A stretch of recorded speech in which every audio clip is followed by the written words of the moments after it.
Салам, менин атым Камила. Иштегенге жумуш издейм. Балким кеңеш бересиздер. Колумдан көп нерсе келет.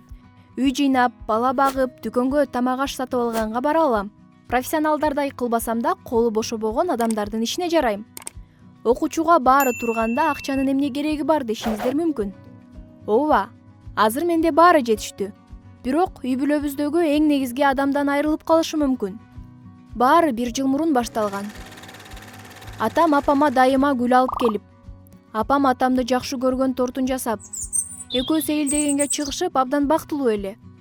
Дайыма ушундай болчудай сезилчү. Анан атам ооруп калды. Анан ооруканага каттай баштады. Ага таблеткаларды жазып берип, диета кармай баштады. Атам жегенге болбой тургандыктан апам торту жасабай калды. Баш ооруга алып келгендиктен апама гүл алып келбей калды. Ысык суукта көп жүрүүсү сөөктөрдү ооруткандыктан паркка чыгып эс албай калышты. Мунун баары доктурдун айтуусу менен болуп жатты. Апам ойчул болуп, атам сүйлөбөй калды. Биздин үйдүн куту кете баштады. Менден кандай көмөк керек экенин сураганымда алар өзүбүз чечебиз деп коюшту. Үйдүн ичинде үнүбүздү да бийик чыгара албай калдык. Атам ооруканага бат-бат каттап, ал жакта көпкө кармалат. Кээде жалгыз таза абада дем алганы дачага кетет. Апам күндө ыйлап, дайыма кайгырып жүрчү болду. Атамдын дарылануусуна көп кеткендиктен акча жетишсиз боло баштады.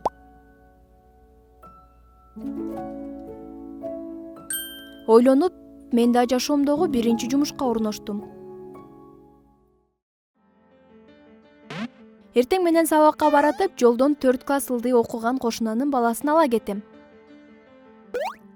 Апасы жумасына 500 сом берет. Мектептен чыгып почта таратам.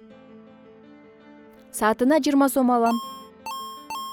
Андан кийин кошунан берген тизме менен базардан тамак аш алам. Бир барганыма 50 сом. Үйгө келип апама жардам берем. Кээде кошунанын кичине балдарын карайм. Саатына 150 сом алып. Көпчүлүк учурда кечкисин атам үйдө болсо сүйлөбөй отурмакпыз. Же ага жагыш үчүн мындай кылмакпыз деп апамды тынчтантам. Алган акчаларымды апам албай койгондуктан печеньенин кутусуна сактап койчумун. Канчалык чарчаганыма карабай, атамды дарылантканга көп акча чогултам деп ойлочумун. Билинбей эле бир топ акча чогултуп койдум. Ата-энем акчаларды кайда сактарымды билишчү. Бир күнү почтальон ооруп калып, мени чапталган посылканы жакынкы адреске эртерээк жеткирип беришимди суранышты. Ал үйдү билгендиктен жол кыскартып парк менен жөнөдүм. Күн жакшы тыйып тургандыктан жай баскым келди. Астымда атамдыкындай пальто кийген эркек адам менен колуна гүл кармаган аял шашпай бактылуу болуп басып баратышты. Аларды ата-энеме окшоштуруп турдум. Астыларына өтүп барып, кандай бактылуу жандар экенин көрүп, ден соолуктарыңызды сактаңыздар деп айткым келди. Жакындаганда атамдын апамды эркелеткендей тааныш үнү угулду. Таң калып толстовкамдын капюшонун кийдим да, алардан өтүп барып жакынкы скамейкага отурдум. Эркектин бетин көрүш үчүн жакын келишин күтүп жаттым. Бирок атам болбосо экен деп тиленип ишенгим келбей турду. Башымды көтөрүш кыйын болду. Көзүмдүн кыйыгы менен атамдыкына окшош туфлини жакындап калганын байкадым. Атамдын бактылуу сүйлөгөнүн, аялдын күлкүсүн дааналап уктум. Башымды шак көтөрүп караганда көздөрүбүз тиктеше түштү.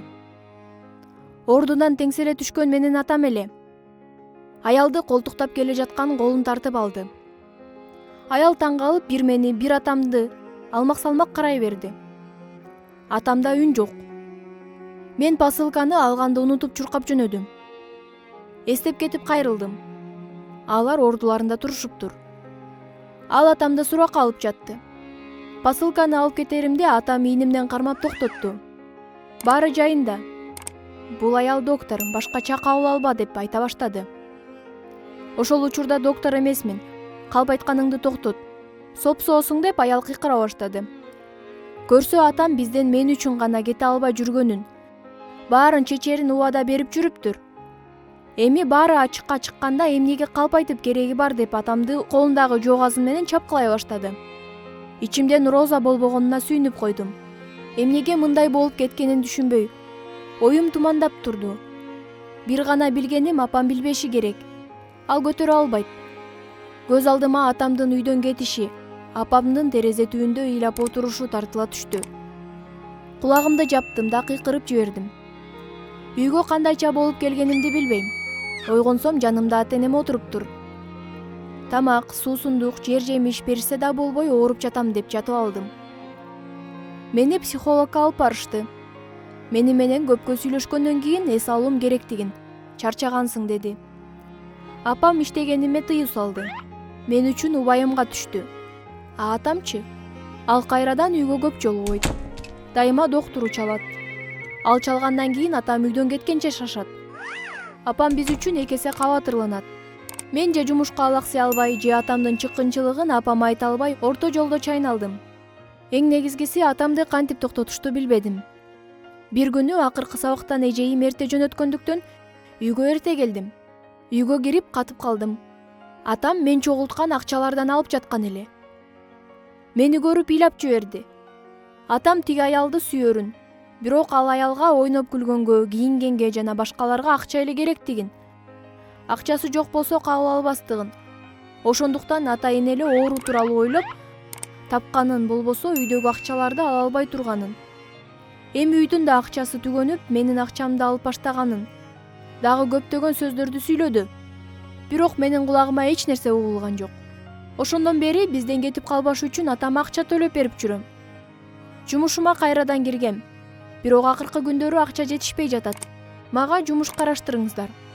Класс басып каналга жазылыңыздар. Салам, менин атым Асылай. Мен силерге өзүмдүн башыман өткөн окуяны айтып берейин деп чечтим. Анткени бул баарыңардын башыңарга келип калышы мүмкүн. Менин апам менин кандай экенимди билет. Мен чечкиним жок. Ар кандай манипуляцияларга баш ийип кетеримди жакшы билчү. Ошондуктан эрте эле жигиттер менен сүйлөшкөнгө даярдачу. Бул ал үчүн аябай көйгөйлүү маселелердин бири. Себеби мен дагы бул жарыкка жаштыктын катачылыгы болуп келип калгандаймын. Апам ошо ойдон эле башка эркектер менен мамиле куруп кете албай койгон. Анын айтымында эркектерге бир эле нерсе керек.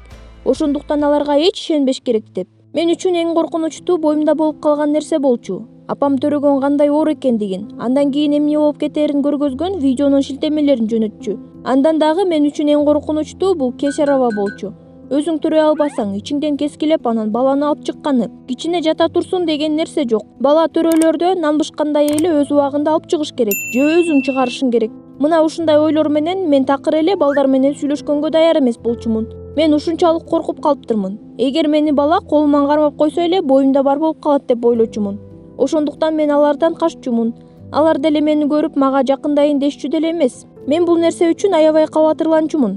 2-3 жолу истерика чыгардым. Жада калса келбеттүү деле эмес. Мындай эле кызды дагы свиданияга чакырышты. Апам бул нерсени көрүп аша чапканын айтты. Балдар менен кандай туура сүйлөшүш керек экенин үйрөтүп баштады. Үйлөнгүчөктү бала менен дистанция сакташ керек. Бирок колду бере берсе болот. Эгер тепкичтен түшүрөм десе, кармайын деп колун узаса деди. Дароо эмес, бирок бара-бара коркунучум кете баштады. Балдар менен жакшы сүйлөшүп калдым. Жада калса кол кармашып жүрдүм. Бирок андан ары жок. Чоңойгон сайын менин коркунучум азайды. Кызыгуум көбөйө баштады. Анткени мен билген кээ бирлери өбүшүп эле жүрүшөт. Бирок эч кандай ичинин чоңойгону байкалбайт. Ошого карабастан мен апамдын айтканынан чыкчу эмесмин. Анын айтканы мен үчүн бузулбачу закон. Жада калса курбу кыздарым дагы көндүрө алышпайт. Бир жолу мени бир жигит свиданияга чакырды. Чыныгы свидания, мектептеги жолугушуулар эмес. Мен апама айттым: "Кызым, эми мени жакшы ук. Мен жигиттерди жакшы билем. Силер сейилдеп жүрүп, кокусунан анын үйүнүн жанынан өтүп каласыңар. Анан ал кокустан мен ачкычымды алып чыгышым керек болуп атат. Анан газды өчүргөнүмдү текшеришим керек. Сени дагы жалгыз эшикке таштап коюу ыңгайсыз. Анан туура эмес болуп калат десе, сен аргасыздан макул болосуң. Анткени эшикте жалгыз күткөн чындыгында башкача. Анан силер квартирага киргенде ал сени баса калат дагы колдонуп кетет. Ошондуктан ошонте турган болсо бетке бир чаап туруп басып кетип кал. Мына мен угуп коюп азыркыга чейин өкүнөм" деди. Биз жолугушуп сейилдеп жүрдүк. Аябай көңүлдүү болду. Анан кокустан анын үйүнүн жанына келип калдык. Андан ары апам айткандай болуп баштады. Апамдын айтканы боюнча мен макул болуп үйүнө кирдим. Анан ал азыр мага жакындай баштайт деп мен биринчи аны баса калып, өптүм дагы. "Мына сага" деп жаака бир чаптым. Ал жалдырап туруп калды. Мен эң туура кылдым. Ал мени колдонгусу келген, бирок мен аны биринчи колдонуп кеттим дедим.